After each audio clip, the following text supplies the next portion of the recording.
Gentlemen, welcome to Annabel'S. I'm Tatad, and this is a relaunch of the old copy. We are privileged to have with us this morning the Senate Minority Leader Franklin Drilon, who has been at the center of the action in the Senate. We're going to discuss the most controversial issue that's burning the wires today. The good conduct time allowance law,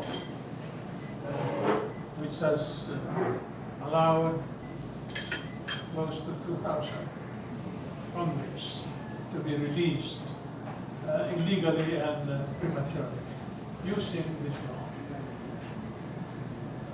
It appears that the case of Mayor Sanchez is simply the tip of the iceberg. To shift the metaphor, it has opened a Pandora's box that is now causing a huge headache to this administration. Now, Senator Drilon has pointed out many things in the Senate hearings, but in order to allow the public to have a greater access to his views on the matter, we invited him here today. Can we ask Manny Mogato to take the seat next to Senator? Present here this morning are the usual suspects from the media. And then we have, Manny and I are writing now for press1.ph. This is an online platform edited by Felipe Salvosa, the second former managing editor of the Times. We expect him to join us this morning. I will be asking the first question. As I said, Senator Drilon, the Sanchez case appears to be simply a tip of the iceberg. The big box is still out there. We need some basic data on this issue. What is the agreed number of convicts that have been released in apparent violation of the law? How many are political criminals, or how many are common criminals? How many have been convicted of heinous crimes, etc., etc.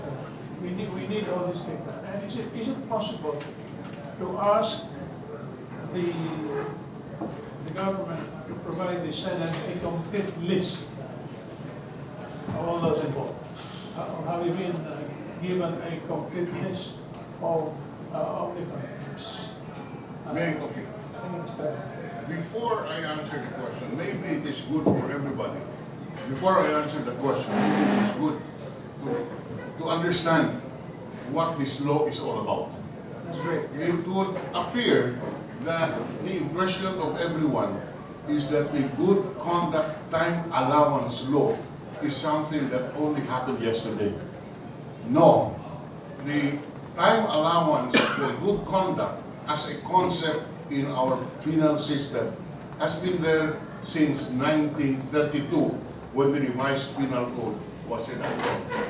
In fact, if you look at Republic Act 10592, which is now the good conduct time allowance, the law being cited, it amends Article 29 of Act number 3815, underscore, Act number.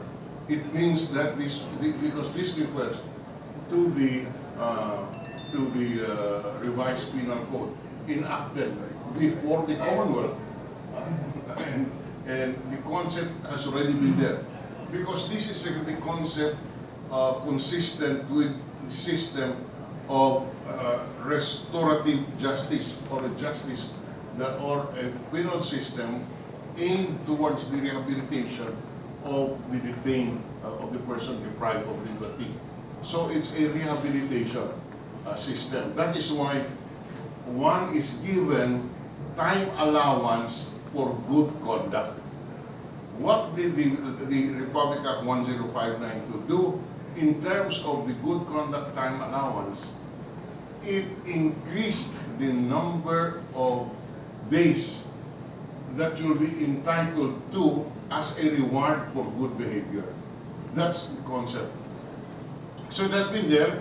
Only what the law we passed did was to make it more liberal and give, so that, for example, after being detained after being deprived of liberty for 10 years, for every year or for every month that you have no adverse record, you are entitled to 1 month reduction of your sentence, or you are deemed to be have served 1 month of your, or serve 2 months of your sentence, one and after detention, the other month as an allowance for your good behavior.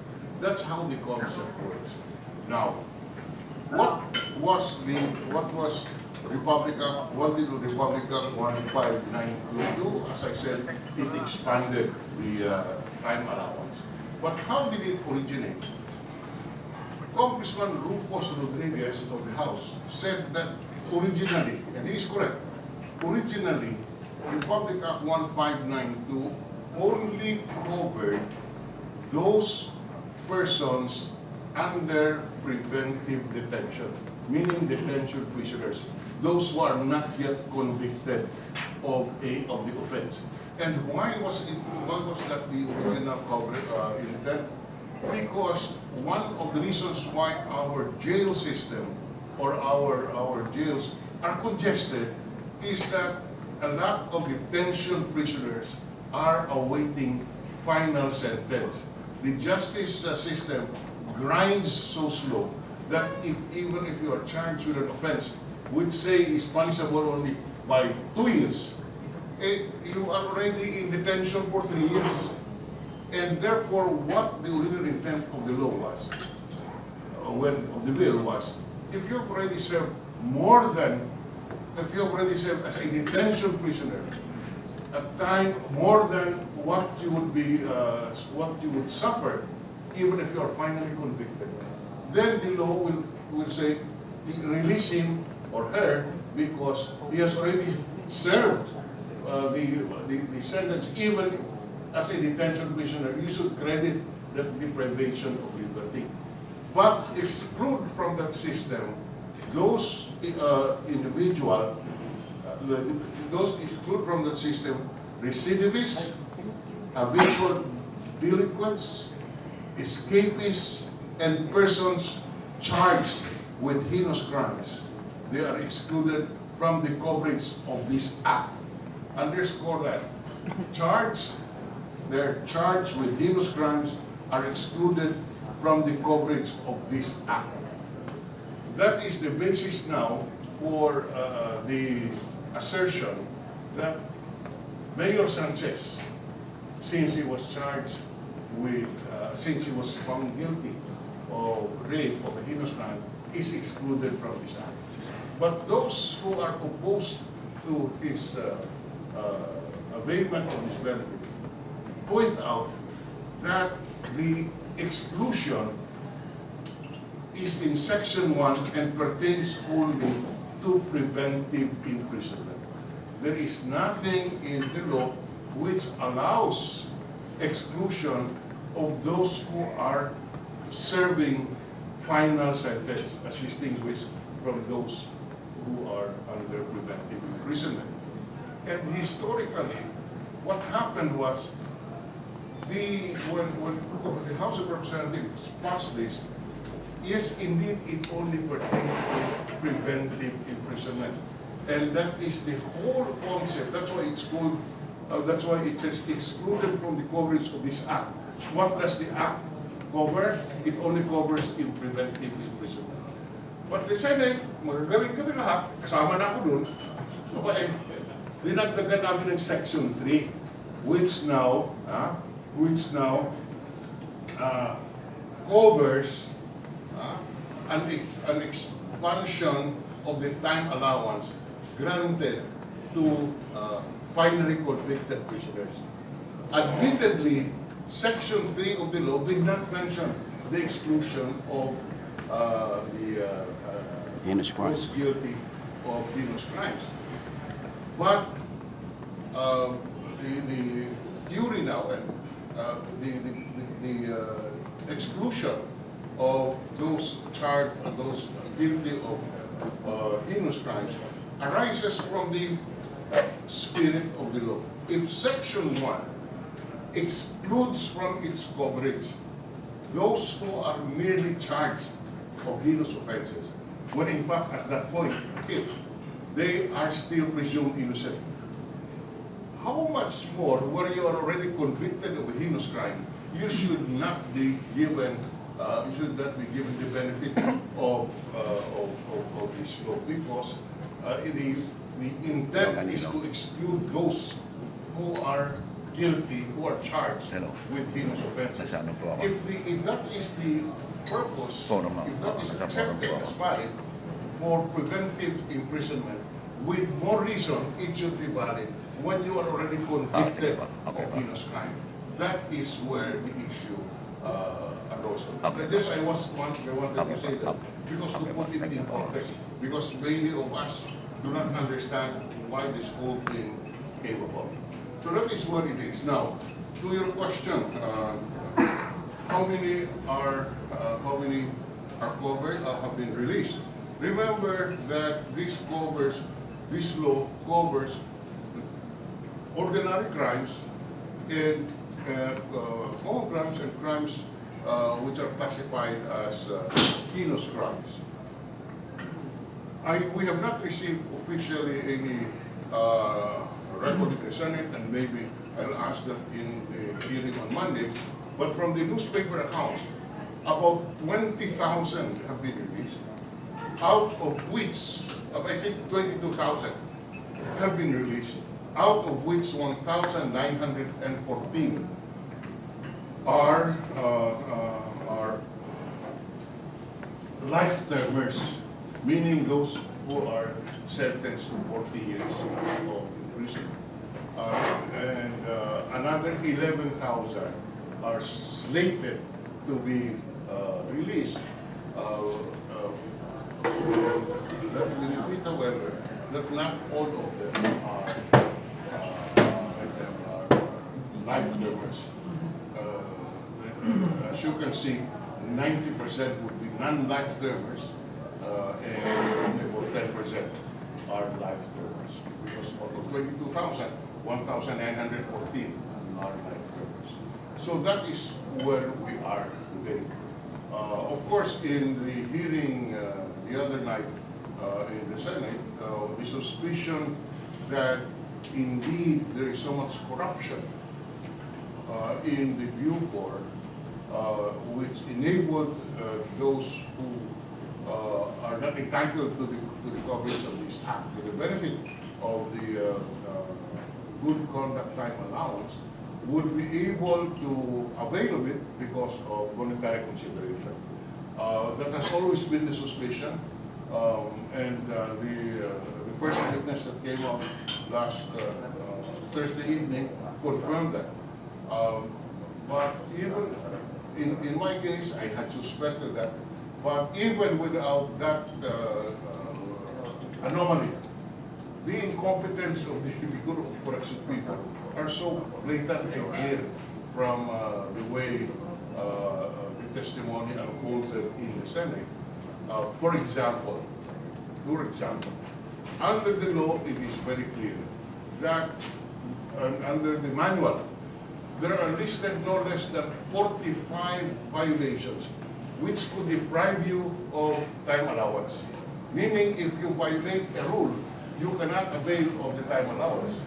So that, for example, under one of those 45 or so enumerated instances is violation of any law or ordinance. Or another one is being apprehended with illegal drugs.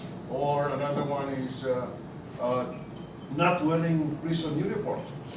All of this must be reflected in what we call the carpeta. But when we look at the carpeta of Mayor Sanchez, it was impeccable. He was a model prisoner. Not a single violation was found. What does that tell us? That tells us that either they're incompetent in recording his offenses and therefore not being entitled to time allowance, or there is corruption in not recording. In other words, for a consideration, an offense will not appear in the carpeta. And I looked at the carpeta or file of Mayor Sanchez. He is a model prisoner.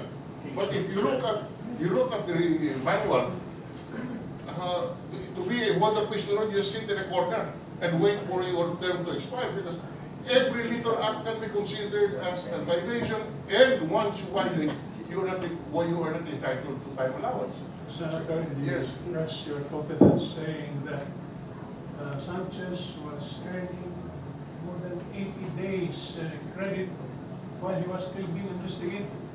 Yes, in fact, even on that point, when I looked at his carpeta, he was being given time allowance for the period that he was a detention prisoner, which by whatever language is excluded. We arrested him in 1993. I personally prosecuted him in the Regional Trial Court, together with leading a group of prosecutors. And we had him convicted for life imprisonment, 7 life terms. 7 life terms, mark that. 7 life terms. And he appealed to the Supreme Court, or it was automatically appealed to the Supreme Court. His final judgment was in 1999. Therefore, from 1993 to 1999, he was a detention prisoner, which by clear provision of Section 1 of the law says he is excluded. And yet, when I look at his carpeta, he was given time allowance for that period that he was a detention prisoner for a heinous crime. So you know, this system was not working because either of incompetence or corruption. When you can make, when you compute when you can make it appear that he's a model prisoner by not indicating any of the infractions, or number 2, when you compute the time allowance, you include the period when he's not entitled to it, because as a detention prisoner for 6 years, he's not supposed to have been given a time allowance under the law. You cited 45 Violations. violations, no? Yes. Under the manual of the Under the Department manual. of Justice. What must a prisoner do in order to merit good conduct time allowance? He must not be found to have violated any of his 45 enumerated instances in order to be entitled to the time allowance for that particular month. And let me emphasize that it's on a month-to-month basis. So that, for example, let's say in August of 2019, you were found to have shabu in your kubol or whatever. You lose your time allowance for the month of August. That's all. If for the month of September you are clean, you again earn. Yes, it's on a month-to-month basis. In other words, I will repeat, if in August you are caught with an infraction, and there are 45 infractions enumerated, if you are caught with an infraction in August, you do not earn credit for your detention in August. But for your detention in September, if you do not commit any infraction, you are again entitled to a time allowance. Now the BUCOR is under investigation. How about the Board of Pardons and Parole? The Board of Pardons and Parole has nothing to do with this. because the Board of Pardons and Parole would address two concerns. Number one, those who are seeking executive clemency. And number two, those who are eligible for parole. That is why it's called Board of Pardons and Parole, because pardon can be granted by the President, and it is the Board of Pardons who would recommend. And parole is a matter of computation. In the case of the good conduct time allowance, it is a supposedly supposedly just a computation. That is why it is the Bureau of Corrections chief who would compute. And that's why there's a memorandum of release signed by Feldon. However, in the Bureau of Corrections Act of 2013, as interpreted by the Secretary of Justice Kagiwa in Department Order number 953. Let me just check what years.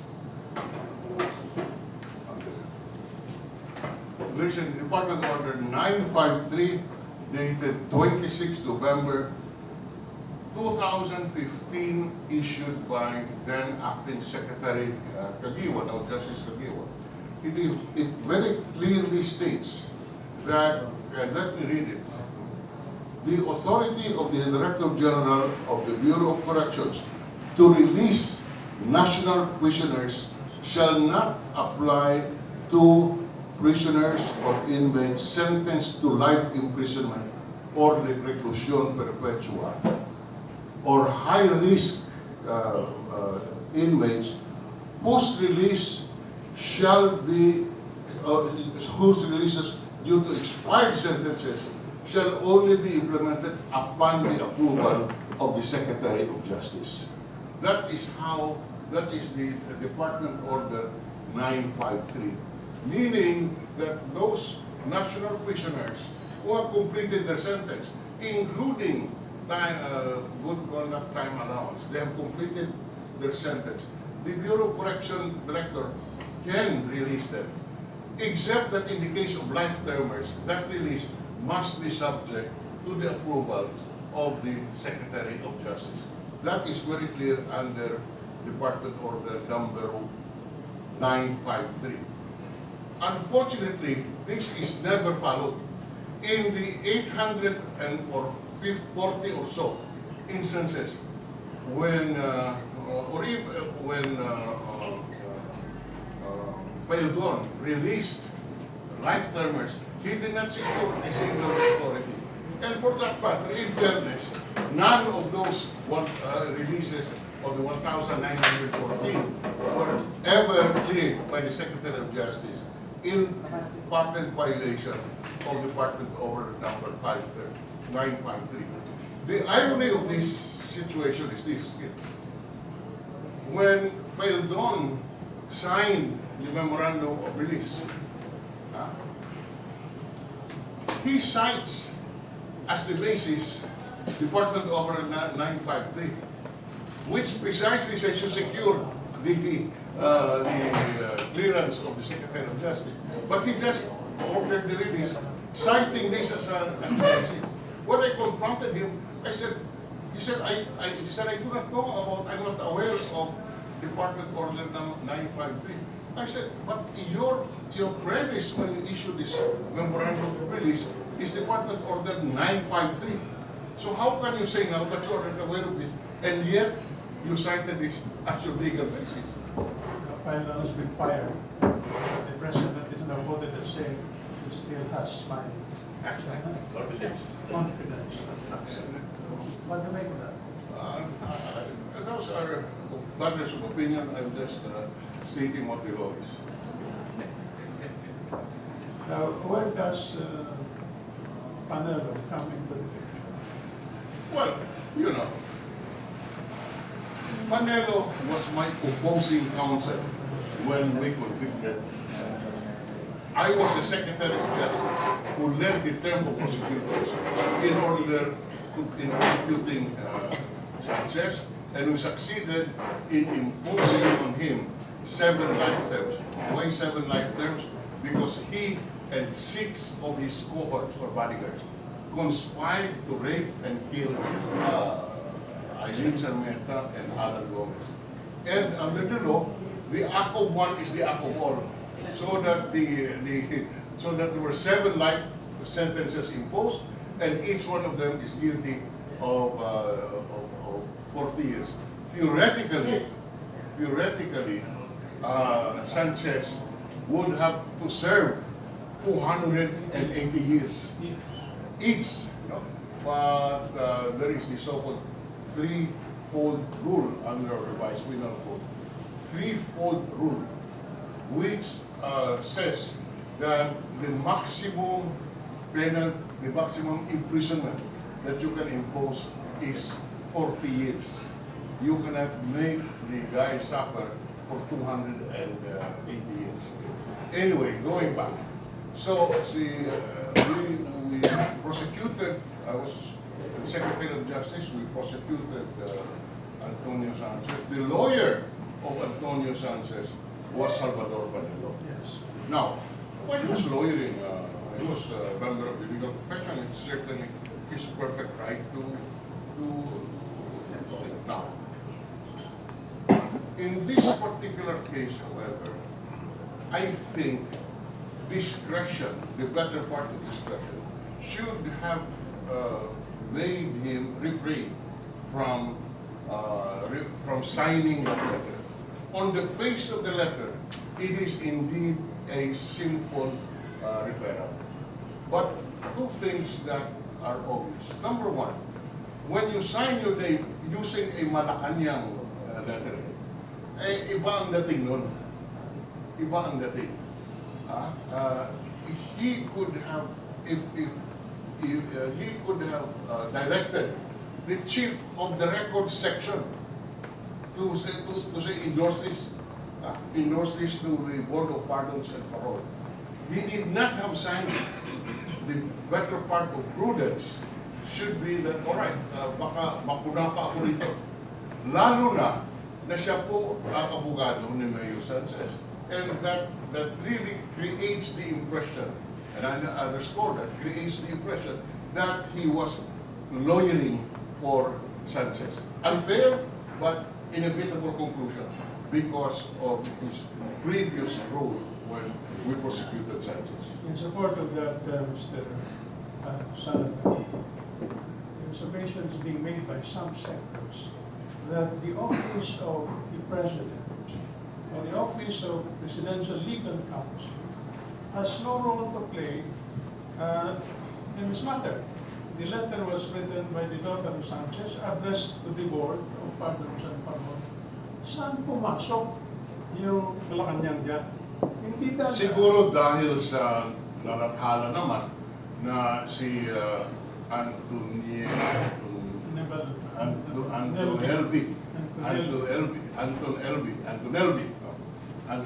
Sanchez ay pumunta sa opisina ni, I'm just speculating, si Antonelvi Sanchez, the daughter, went to the office of Secretary Panelo, and I assume presented this letter addressed to the Board of Pardons and Parole, and it was this letter which Panelo endorsed, or not really endorsed, he referred to.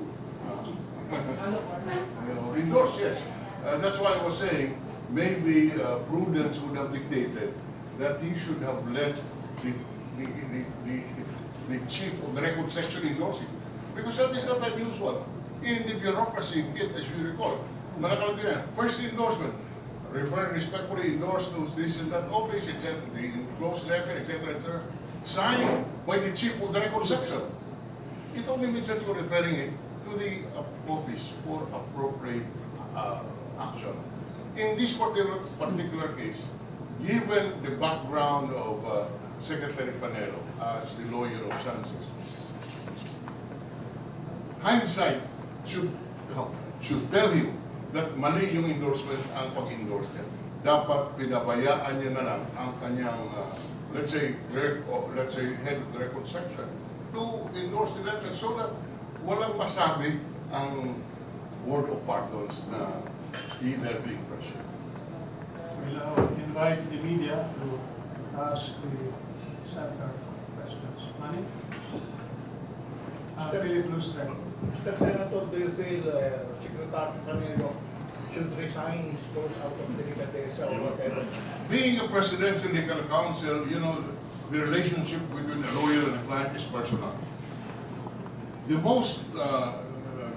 position that would require the greatest confidence in the executive branch is that of a legal counsel, because among us lawyers, lawyering is based on confidence. It is not an ordinary designation, but somebody who you trust. And I consider to the President, this is his lawyer. That's why he's called Presidential Legal Counsel. Kung may tiwala siya sa kay Panelo, that is his privilege as a client of Panelo. Senator, President finds nothing wrong in Panelo's lawyering for the Sanchez family. Meron bang conflict of interest doon? No, firstly, Panelo denies that he was lawyering. What the President said, it's perfectly all I right. leave that between the two of them. But from the way Panelo projected himself, he is no longer the lawyer of Sanchez. That's why he said, you know, I severed relationship with him way back in 1995 when he was convicted. That is why I was saying that prudence should have dictated that he refrained from signing the letter. Yes, please. Senator, just Secretary Menardo Guevara said po kahapon na he hopes that the President will appoint an outsider para po sa BUCOR. Pero may mga fear po yung iba na baka another military man yung ilagay sa BUCOR. Your thoughts po? I do not know. Neither here nor there. It's a question of who the President trusts. In our system, whether we like it or not, the President is the appointing power, and these are matters which are addressed to his discretion, and he answers to the people and politically. There is no law that governs this, except that the President is the head of the executive branch, who has supervision and control over the entire executive department. And whoever he appoints there, as long as as long as the civil service rules are not violated, is a matter that is addressed to the President's discretion and for which he is answerable. Senator, after former BUCOR chief Nicanor Feldon was fired by the President, there's this question, what if Feldon will be reappointed to some other government position? And some senators have mentioned that wag na lang sana siyang i-reappoint. But yesterday, the President said that he still trusts Feldon. We can always express our opinion. I think the general feeling is that sana wag na. Because he came from Bureau of Customs,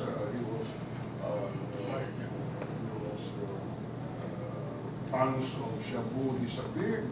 He was put into the Department of the Bureau of Corrections. A lot of prisoners disappeared. So, kaya nga ang biro sana sa MMDA na lang siya ma-appoint para mawala din yung traffic sa Maynila. But that is obviously a joke. But having said that, there is nothing wrong with the public appealing to the President, wag na sana. But again, that is a prerogative of the President, what he wants to do with Panel. Senator, si Senator Bato also was a former BUCOR chief. During his time, did he also ask permission from the Secretary? No. No. So is he You liable? remember that, as I said, Feldon released roughly 810 or so life termers. Si Senator Bato released about 120. more, about 350 roughly, 350. He admitted that he did not also ask permission from the secretary. So is he liable for that? The interpretation was, I don't want to pass judgment. That's a question which is addressed to the committee when the report is submitted. Why would the Secretary of Justice allow this undersecretary release prisoner without his permission? What? Bakit papayagan ng Secretary of Justice yung mga prison directors na to to release prisoners without his permission if he's the one authorized? He didn't even know that they were being released also, in fairness to him. Hindi niya rin alam yan. Yes, ma'am. Senator, kahapon po parang kinonfirm din yung President na siya yung nag-utos doon sa 10 high-profile inmates na ilipat sa Marine Barracks. Pero yung mga inmates po na among them ay witnesses against Senator Lima. Your reaction po? Under the law, where these prisoners will be incarcerated is by order of the court. When the court convicts, the court directs kung saan ka ikukulong. And therefore, they are supposed to stay there, and the custodian, in this case, the Bureau of Corrections, is responsible to the court. When the court asks, where is Juan de la Cruz? He's supposed to say, nandito sa akin. That is why transfers out of the National Believing Penitentiary must be by order of the court. Having said that, I do not know the circumstances here, whether or not they secured a court order. Yes, sir. Good morning, Senator. Do you think this confusion needs additional legislative amendment on that particular act? No. Insofar as Section 1 and Section 3 are concerned, the intent of the law is to exclude life-termers. If you ask me, maybe what we can amend, what we can do is put in the law Department Order 953, so that it is not a mere department order, but a legal mandate that releases of life-termers, even after they have completed sentence, must be with the consent and authority of the Secretary of Labor. Right now, this is just a department order. And that will not be prejudicial to the accused because this is only a procedure. It does not constitute ex post facto legislation. A procedure which is already present, but which we will now, in my view, should be incorporated in the law. On a larger scope, maybe it's about time that we take a look at our entire penal system. Right now, you may not realize it, but there are 3 agencies in charge of all our prisoners. First, you have the Bureau of Jail Management and Penology under the And what is this agency for? This agency supervises all city jails all over the country. And where the detention prisoners are incarcerated, or where the prisoners that need not be brought to Muntinlupa would serve their sentence. So that's one, BJMP, jurisdiction, city jails. Number 2, provincial governments, jurisdiction, provincial jails. Third, Bureau of Corrections, jurisdiction, finally convicted prisoners serving a sentence of more than a certain minimum. Maybe it is about time that we take a look at these confusing lines of authority. This does not augur well for the management of our system, because there are 3 agencies which would govern and manage persons deprived of liberty.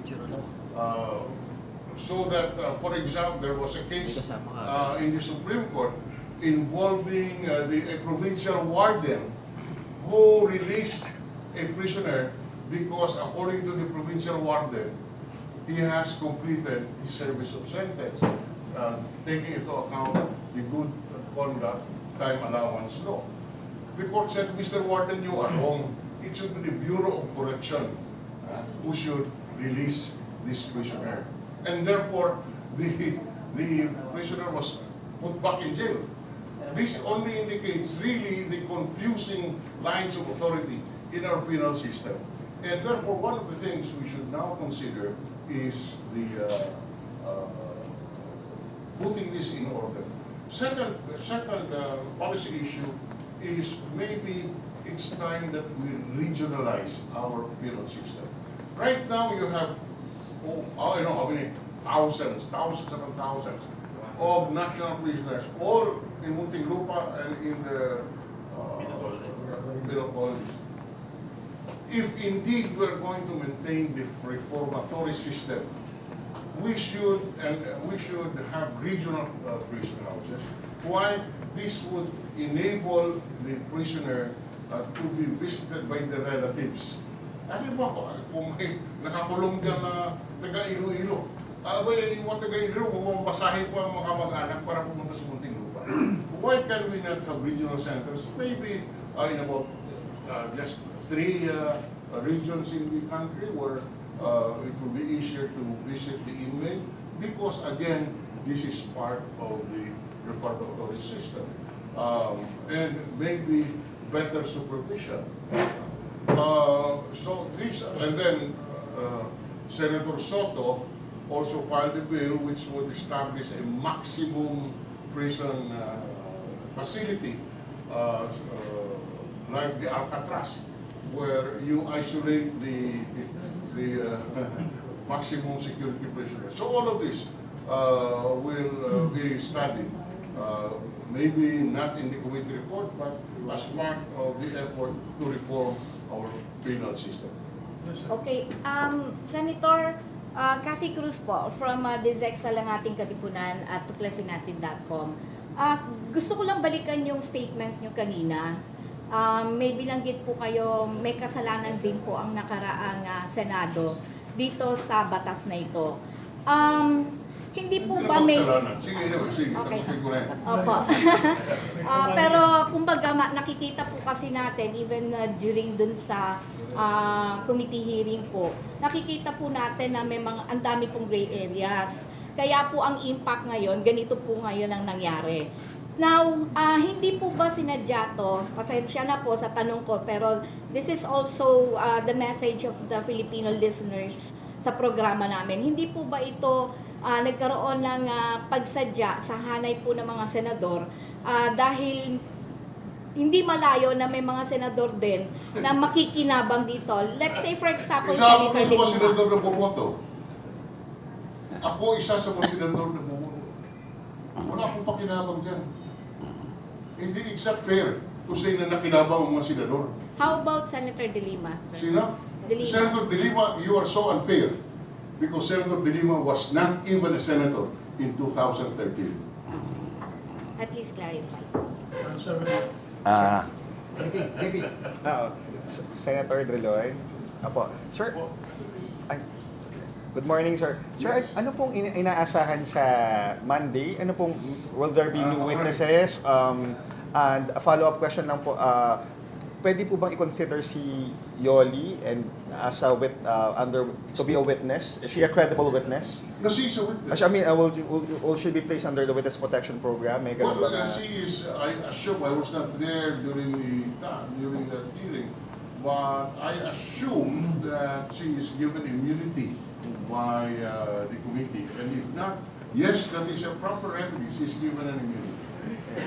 What is expected to happen on Monday, sir? Sorry? So sa Lunes po, may mga bago ho bang witness na iharap? Sa Lunes, may bago akong testigo. I could not say for certain, but Senator Gordon said there might be other witnesses. Sir, sa kwento po ni Yoli nung nakaraang hearing, does it is it enough to implicate Sorry? Sir, yung sa kwento po ni Miss Camilon, Ni Yoli Camilon, tungkol sa GCTA for sale, is it enough to implicate Feldon having all of this happen under his nose? Well, there is no statement that implicates Feldon as part of the group that would sell availment of the good conduct time allowance law. But, you know, you cannot avoid the thought that there was incompetence in failure to catch this kind of a scenario. Nagkulang siya sa kanyang pamumuno at pamamahala doon sa pero walang ebidensya na siya po ay kasama doon sa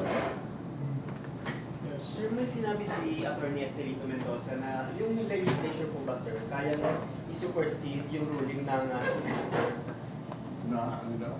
Yung yung opinion po ni Estelito Mendoza na yung legislature kayang i-supersede yung SC ruling. Supreme Court ruling. Kayang i-supersede ang Supreme Court ruling in what sense and on what point? Yung opinion daw. Through legislation. Through legislation po, sir. Yeah. So, Ordinarily, I do not know what he is referring to. But ordinarily, in our system of check and balance, ordinarily, the decision of the Supreme Court can be reversed by the Congress if it involves question of law, question of policy. Let's say that the law says this is black. Okay. The Supreme Court says no, this is white. The Congress can say no. In cases where the Supreme Court interprets a provision of the Constitution, because that is the constitutional duty of the Supreme Court, to interpret the Constitution. But when it comes to the law, as part of our check and balance system, we as Congress can vacate, in effect, a decision of the court, so long as it does not involve a provision of the Constitution and an interpretation of the Constitution. Because in that case, the power of the Supreme Court is superior to that of Congress.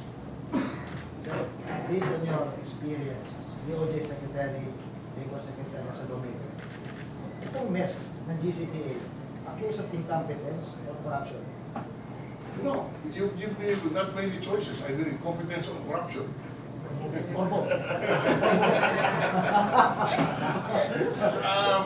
right, I will maybe, no, let me put it this way. When Section 3 was included in the committee report in the Senate, the senators, including me, did not realize the effect of expanding the period for good conduct to this extent.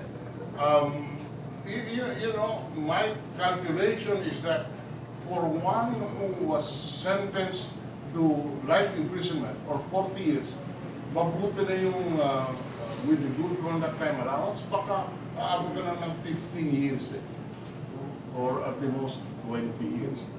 I admit, I was one of those who voted, and we did not realize the implication of such a more liberal grant of time allowances for good conduct. And as I will repeat, originally this law was only designed for detention prisoners, not finally convicted prisoners. It was the Senate who, in its wise judgment, included the finally convicted prisoners and that provision that excludes the life termers in Section 1, which now only became the provision on preventive imprisonment, that the whole confusion took place. Sir, yung mga nakalabas na, ano pa, hindi sila sumuko? There is a decision of the Supreme Court which says that those who were released erroneously can be rearrested. In the case of people versus staff. And I was describing that earlier, where the provincial warden released a prisoner for compliance with the time for having served the sentence, taking into account the time allowance under the good conduct time allowance law. The provincial warden released it. The court said the release is invalid because you were not authorized to make a release. It was with the BUCOR secretary. Having said that, the court said you can rearrest. I think the issue now, as we are talking now, the issue is, would you need a court order to arrest the 1,914? Or can you just order a ultimately that will go to the Supreme Court. Ultimately that will have to be addressed again to the Supreme Court as to whether you can just rearrest. Because the principle is, when in this instance of the 1,914, you are just carrying out the imprisonment of the unserved person. You can think of the escapees. If somebody escapes from the National Bilibid Penitentiary, would you require the Bureau of Corrections to go to court and get a warrant of arrest? No. You are arresting when you see him because he has not completed his service of sentence. Now, similarly, when you see a life termer who was released which not in accordance with law, you can be arrested. Except that in the case of People versus Stan, there was an application for an arrest warrant with the regional trial court. So that is why I'm saying ultimately the court will have to decide on this. Right. Going back to the drug issue. First, there was a drug list that came out. And then the killings followed. There is now some fear that if the names are released to the public, some killings will not follow. I'm sorry? Killings will not follow. Killings If they don't surrender. The killings will follow. Well, that is all speculation. And there is also a question as to whether this, because of privacy rules, whether or not you can publish the list. In my view, there's a listing of the names, especially after the deadline of 15 days given to them expires. The publication of these names can be sustained. But having said that, here, again, another reform that we can do is to require transparency when there is about to be released prisoners who have served sentence. Because when you apply for executive clemency, the rule is to publish the names of those applying for executive clemency. Because when you do that, because you give an opportunity for the public to object to the plea for executive clemency as in the case of pardon or commutation of sentence. But in the case of a completion of a service pursuant to the good conduct time allowance law, there is no requirement that they be published. One of the things that probably we will look at in the reform that we're going to do as a result of this episode is to require publication of those who are seeking or about to be released on grounds of good conduct time allowance. Then the public can question, tama ba yung computation? Can we invite a question from Father Mercado? Senator, the issue on the rearrest of the convicted and avail of the GCTA, the cited cases or the jurisprudence applies because there's no competent authority that signed the release because it's a warden and the other one is a prison director. That's a big staff. Yeah, but this time the people who signed the GCTA are competent and legitimate, QUEZON and Bobot. No. Under Department Order 953, interpreting the Bureau of Corrections Act of 2013. Now, let me continue. No, just to, on that point, you claim validity, you assert validity. Okay. It is not valid because the Department of Justice Secretary must approve this release. I thought there is also a provision that if there is a wrong interpretation of the law in good faith. In good faith, the proviso is good faith. If they wrongly interpreted the law, that even those who are to be excluded in the wrong interpretation of the law makes that particular agreement irrevocable. I just want to ask that. I don't subscribe to that idea. Is it No. In this particular case, the procedure was not followed, and therefore the application of the shorter sentence was not consistent with the requirements of the law. And that is principally the Bureau of Corrections Act of 2013 as interpreted in Department Order number 953, which requires, as I have read, the prior approval of the Secretary of Justice for releases of the life terms. Senator, for clarification, yung sa original na 1933 law, ano yung pinagkaiba doon sa 2013 law? Ay yung period of allowance given to the prisoner for good conduct. I cannot just memorize how much larger or how liberal it became, but the concept has already been there. Only that maybe the crediting was much less than what it is in the latest law. Senator, ikukoto po si BIM Secretary Anyo sa interview sa kanya kahapon. Ang sabi niya po, sa tingin ko, yung IRR na napirmahan ng time ni na Secretary De Lima at Secretary Marrojas, hindi na scrutinize ng mabuti regarding po sa GCTA. Alam mo, 3 taon na sila nanunungkulan. It's about, pero hanggang ngayon ba, isinisisi ko ba yung dating administrasyon? 3 taon na yun eh. Bawal bilag na. It's about time that you assume responsibility. Inquirer. Hi, sir. Yes. Sir, going back po dun sa admission ni President Duterte sa paglipat ng 10 inmates from the New Bilibid prison, would you like to look into that, sir? Are you interested? I already said the situation. The transfer of prisoners must be with the approval of the court because it is the court who designates where they should be incarcerated. Now, so I do not know whether or not the court order was secured here.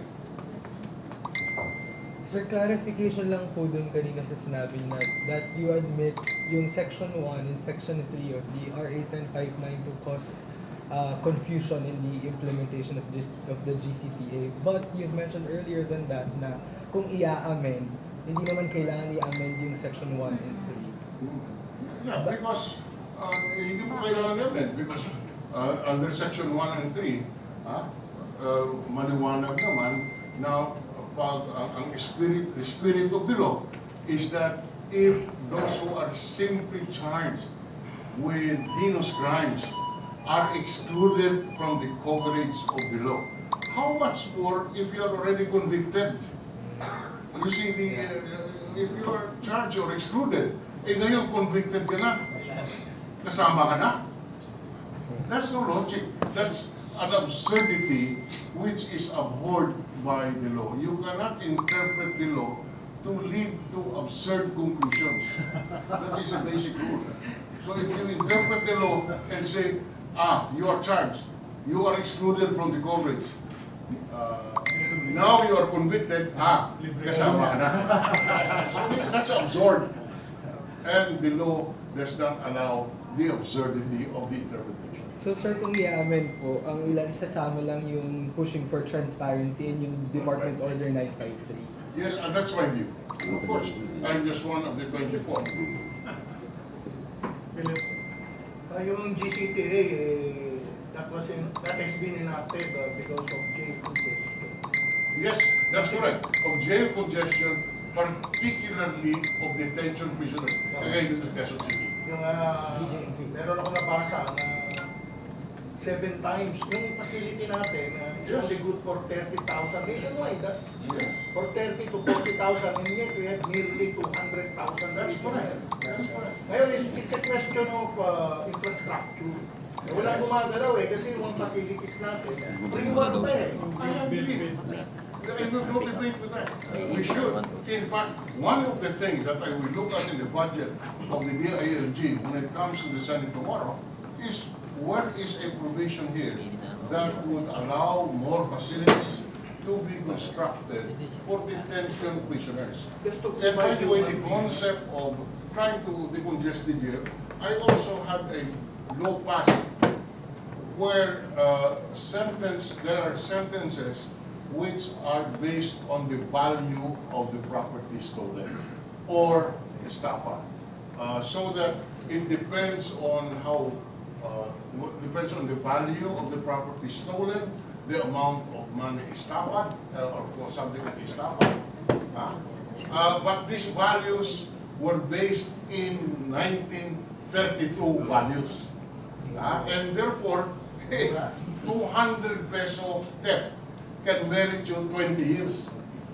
I amended that so that what was the value of 200 pesos in 1930, we upgraded that to the value in 2015 and say, all right, this is the value of the peso then, 200 now is whatever, 2,000, 5,000. That is now the basis of the so again, that is an effort to decongest. Last question, Senator. Is it a matter for the court to rule whether the procedure is judicial administratively wrong done, or is it simply the order of the president or any people in the executive? Is that a matter of court to rule, or whether the procedure is followed in the grant of the GTCA? I mean, so the court will be the court will be the one to order the arrest rather than a president or anyone, even the DOJ. Well, as I said, that's an open question. But certainly, whether or not the GC, the Good Conduct Time Allowance Law, is applicable to a particular person is a matter that can be examined by the court. Example, just to have a complete example. I am a life termer. Okay. I served only 30 years, but because of the time allowance granted, I was free. Inaresto ako ngayon. Okay? Because of the orders of the president. I can go to the Supreme Court and question the validity of my arrest on two grounds. Number one, there is no order from the court. Number two, my release was valid. So it's a justiciable issue at the end of the day. Yes, ma'am. Mr. Senator, bali po kasi malawak at malalim po ang inyong karanasan pagdating sa batas. Kung may mga pagkakataon po, Senator, na may mga batas po tayo na iniimplementa na, pinapatupad na po ngayon. Pero nakikita po natin ang ating bansa at ang mamayan ay hindi nagiging maganda ang impact nito. Ano ang dapat gawin ng Senado o ng lehislatura, ng judiciary at ng executive? Yan po ay pwedeng amyendahan, pwede po kayong umingay ng isang batas ay hindi just or maraming napipinsala dahil sa ipinasan yung batas, gago kayong mga senador kayo at kongresista, kung ano-anong batas ang inyong ginawa, nakakasama lang. Pwede pong amyendahin. Or, so that it is an action of the legislature. Or, the court also can invalidate the law if it is contrary to the Constitution. May remedyo po. Thank you po. Or, pag hindi pa nagawa yun, kasunod na halalan, huwag niyo iboto yung mga gagong senador na yan.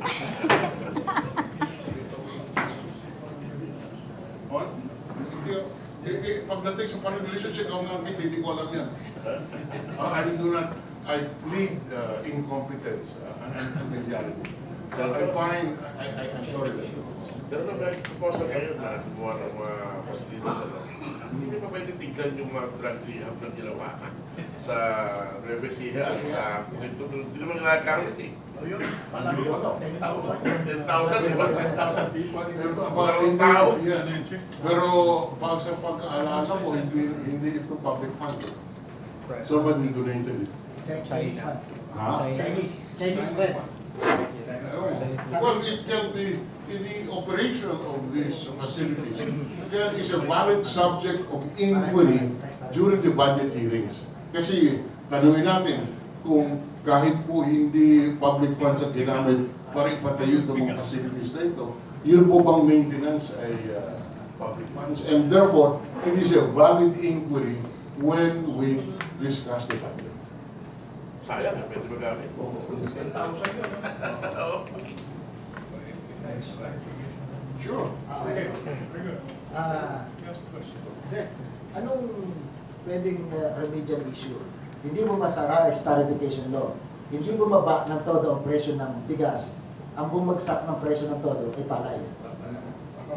Nakakalungkot, but this was expected. That is why there is a rice RCEF, Rice Enhancement Fund. Precisely to address the expected drop in the income of the farmers as a result of this liberalization. There is 10 billion allocated every year for the next 6 years, in addition to the budget of the rice program of the Department of Agriculture. Again, it's the issue of how we are able to implement this. Senator Villar is complaining that the Department of Agriculture under the previous leadership has not been competent enough to allow the distribution of this rice enhancement fund to the farmers. My take is we should have a close monitoring of how the funds are being utilized. Because the theory is, this is assistance to the farmers. Eh kung po pwedeng pamigay mo na ng parang 4-piece ba? 4-piece. Conditional cash. For conditional cash transfer. Right? And to me, since it will take time before production can go up, this is how the rice competition fund, enhancement fund, was designed to provide assistance for better production.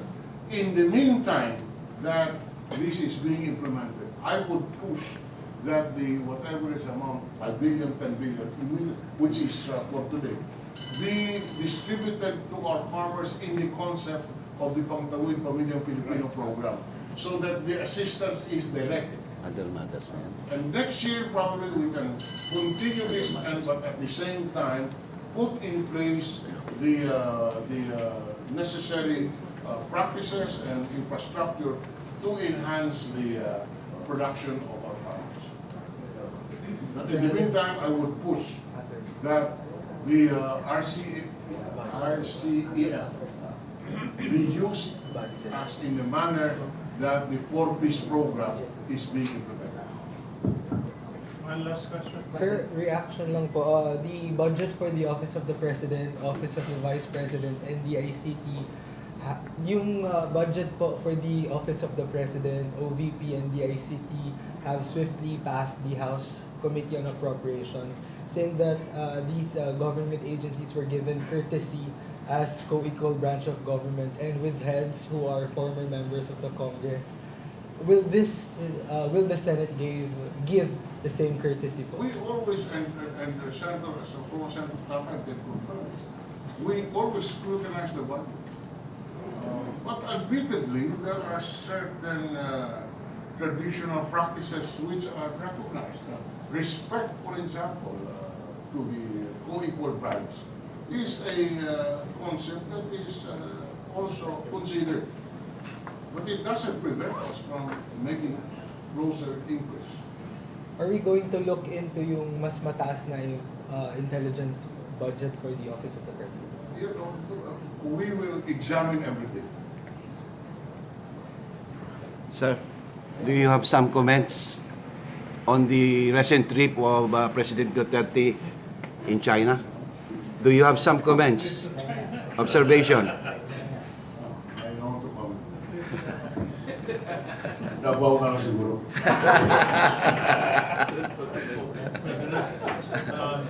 Senator, we are all so grateful for your presence this morning. We will ask you to give your closing statement. Well, thank you very much, Kit, and I am thankful that you invited me here to give me an opportunity to explain to the general public this very confusing issue. That is why it took time to, if you notice, I don't usually carry this many notes, but I did for today, because this is something I feel I could explain to the general public, being a former Secretary of Justice and a lawyer. So thank you, Kit, for giving me this opportunity to explain to our people what the final points of the law is. Senator Drilon, thank you very much.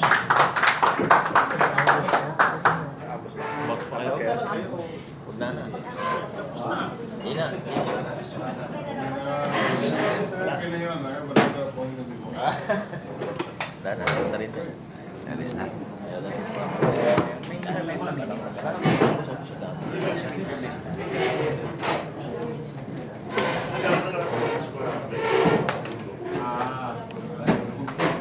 Hopefully within this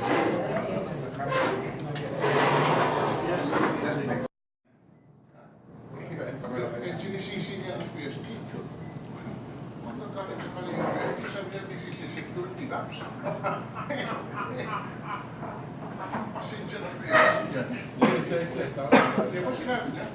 This is security lapse. Sabi ko, he doesn't know PSG. PSG is zealous of its duty to, that is zealous. And it's a good reason. The security of the president is your right. And somebody says your security must relapse. Well, the one relapses in your security. You're very massive or coordination. No, so that's why I would get beyond him to really entertain these people.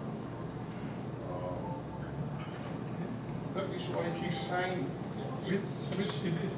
It would have been prudent for him. Let my clerk sign.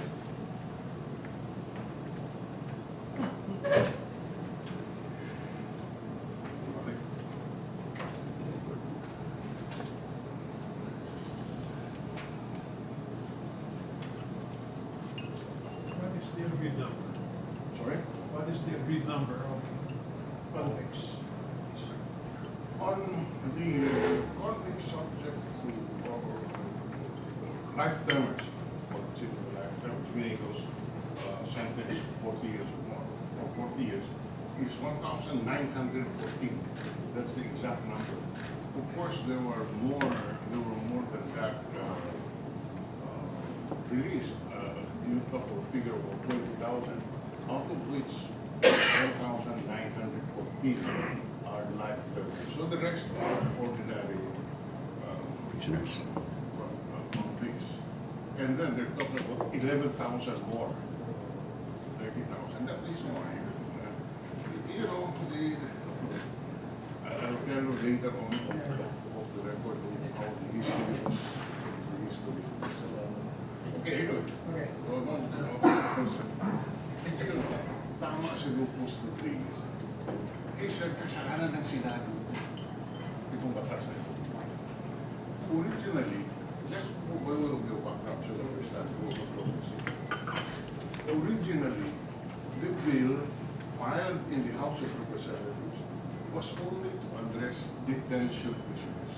What is a detention prisoner? The one who is facing trial and who is in the meantime detained in usually city jails, etc.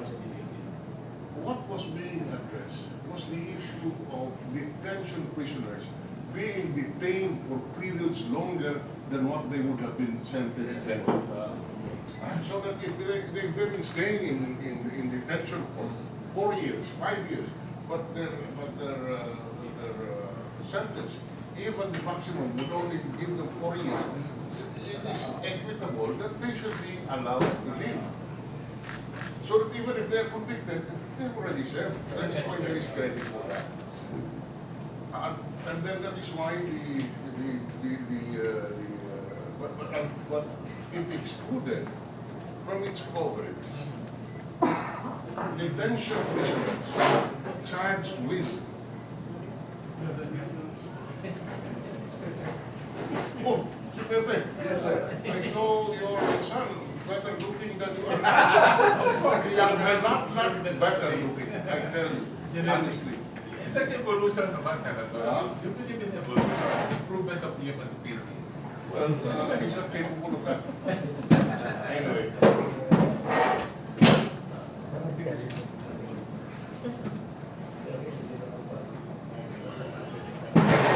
So to continue, that was the original intent here. To allow detention prisoners. Now, that is why Section 1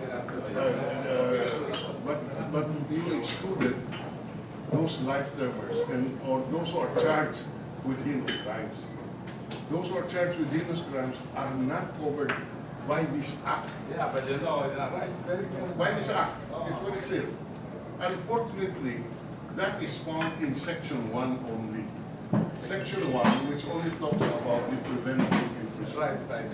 Why does it talk only about in Section 1? Because that was how the original law was crafted.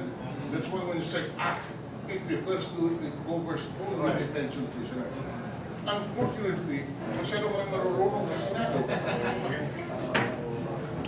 Dinagdagan namin ng Section 3 at and the crediting was liberalized. We added more days of time allowance. Kaya nagkagulo yan. Okay.